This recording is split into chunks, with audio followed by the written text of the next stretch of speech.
इंसान को पानी लाने के लिए भेजो तो पहले वो खुद पीता है। ये जिंदगी है जनाब, ये जिंदगी है जनाब, यहां हर कोई अपने लिए जीता है।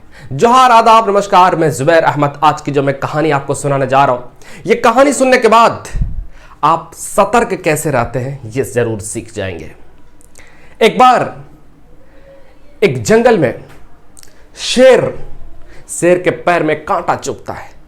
जंगल में शेर के पैर में कांटा चुभता है और कांटा इतना इस तरह से चुभता है कि वो जो है ना दिन ब दिन उसके घाव बढ़ते जा रहे थे।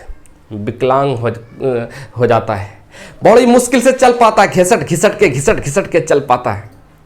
अब वो शिकार नहीं कर पा रहे थे क्योंकि वो अपाहिज बन करके चल रहे थे, चल नहीं पा रहे थे। तो शिकार कैसे करते? शिकार करने के लिए तो उन्हें दौड़ना पड़ता। शिकार कैसे करते? तो उनको लगा कि शायद ये भूखे कब तक रह जाए। सप्ताह दिन बीत गया, 8 दिन बीत गया, 10 दिन बीत गया। उनको लगा कि ये भूखा कब तक रहा जाए।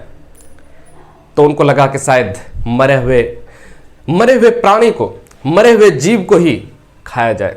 लेकिन शेर की शान में बड़ा गुस्ताखी हो रही थी।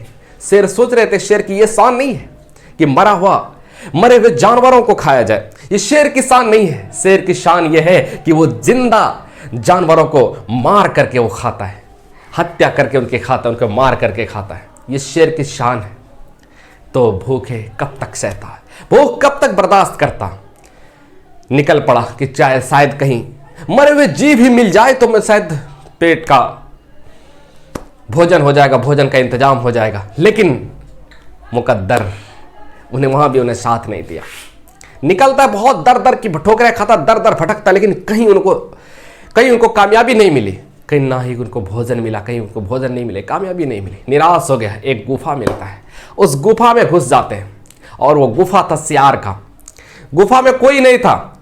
शेर सोचा कि शायद इस गुफा में रह जाते हैं, रात जैसे होगी तब तो आएगा, जो भी आएगा उसको जो है ना अपने जबड़ों से जकड़ करके मार देंगे और उसको खा लेंगे। कहा कि आइडिया तो बहुत अच्छा है। आराम से पड़ा रहा उसमें। और सियार आते हैं शाम को। जब सियार आते हैं, सियार भी बड़ा चालाक था। देखता है शेर के वो बड़े जानवरों के पैरों के निशान है उसमें। जब पैरों के निशान जब देखते हैं, सियार समझ जाते हैं कि बात कुछ है। अब ये लेकिन धोखा उनको भी हो रहा था। उनको लग रहा था कि शायद उसमें कुछ है, अथवा इसको अगर है तो फिर चेक कैसे करेंगे, अगर है तो फिर चेक कैसे करेंगे। तो फिर कहा कि अच्छा एक उपाय लगाते हैं। वो भी एक तिगड़म चलता है। जब तिगड़म चलता है ना, उसके बाद फिर कहते दूर जाते हैं और खड़े हो जाते हैं। कहते ए गुफा तू बोल। जिस दिन मैं आता हूं तो तू बोलती है कि तू आजा। आज बोल क्यों नहीं रही है? तो फिर तीसरा बार बोलते हैं, चौथा बार बोलते हैं, फिर गुफा से कोई आवाज नहीं आती। तो फिर सियार समझ जाते हैं, लगता ऐसे नहीं होगा। सियार कहते हैं गुफा तू हर दिन बोलती थी, आज क्यों नहीं बोल रही है? अगर नहीं बोल रही तो मैं जाता हूं, दूसरे गुफा में रह लूंगा।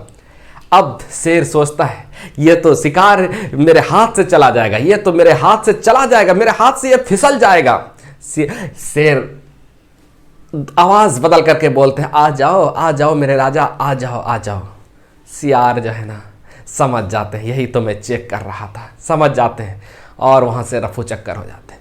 दोस्त, इस कहानी से शिक्षा मिलती है, इस पृथ्वी पर, इस धरती पर हर इंसान के लिए बुरा समय आता है। लेकिन बुरा समय को आप रोक नहीं सकते, लेकिन उनसे सतर्क रह सकते हैं। और अगर बुरा समय में फंस गए हो तो उससे आसानी से निकल सकते हैं, और दूसरा कोई उपाय नहीं है। रोने से काम नहीं चलने वाला, परेशानी से काम नहीं चलने वाला। आपके हालात, आपकी परिस्थितियां बदलेगी, मेहनत से, स्ट्रगल से बदलेगी, हालात स्ट्रगल से बदलेगी।